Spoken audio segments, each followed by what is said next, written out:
And here we go.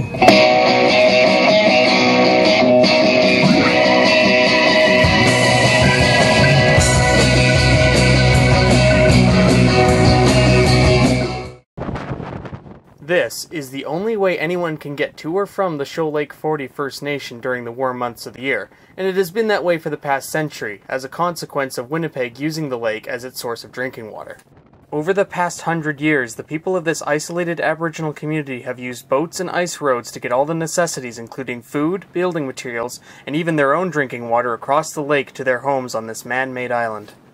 On Wednesday, July 9th, the First Nation invited representatives from various outside groups to come hear their stories about the hardships they face living with no easy access to the outside world, including regular drownings of people who are just trying to make it home. You need to start respecting this water.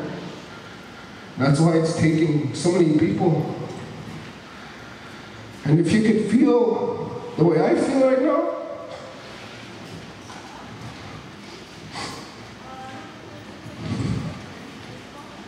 the guests of honor at the event were representatives from the Canadian Human Rights Museum in Winnipeg, which in 2007 had actually been the target of a protest walk by Shoal Lake 40. Other groups at the gathering were Amnesty International, the City of Kenora, the City of Winnipeg, the Province of Manitoba, and members of the media, all invited to hear the band members' stories. However, no representative from the federal government came to the gathering in Shoal Lake, which was salt in the wounds for many who are already angry at the Canadian government. To celebrate Canada Day, I don't look at it at all, because what they did to us 100 years ago, taking our land from us, from our great ancestors, without even approval of nothing. But we're still stuck in this concentration camp, as I guess you can call it, when it's in the... The cause of all the hardship and frustration is the canal that was built in 1914 to provide Winnipeg with drinking water, but in the process severed the peninsula the First Nation sits on from the mainland, turning them into an island. Canada stole the land. It's been 100 years in our struggle. And there's been so many elders, people, man, woman, child, children, and a lot of chief and councils have come and gone in trying to find a resolve to our isolation. Since the canal went in, Shoal Lake 40 has had to live without road access, complicating things like ambulance service and stunting their ability to build modern infrastructure, as well as causing the boil water order the community has been living under for 16 years. Almost everybody in Shoal Lake has a horror story to share, including people who have nearly drowned during the spring thaw.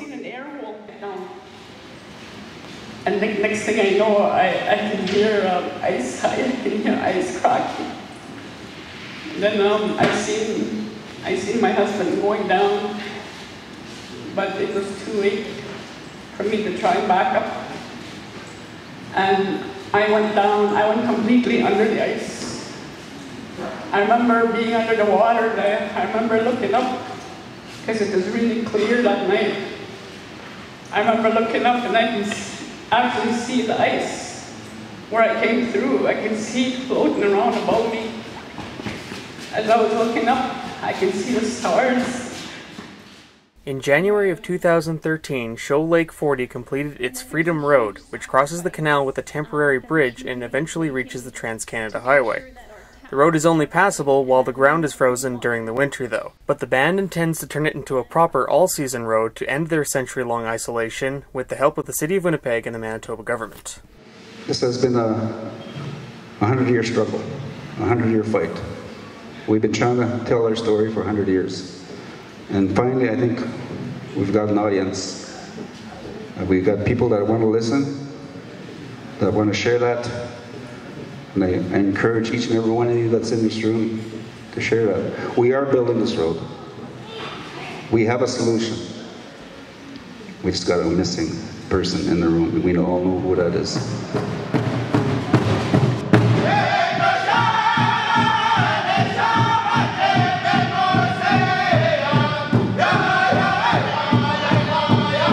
For the Kenora Daily Miner and News.com, I'm Alan Hale.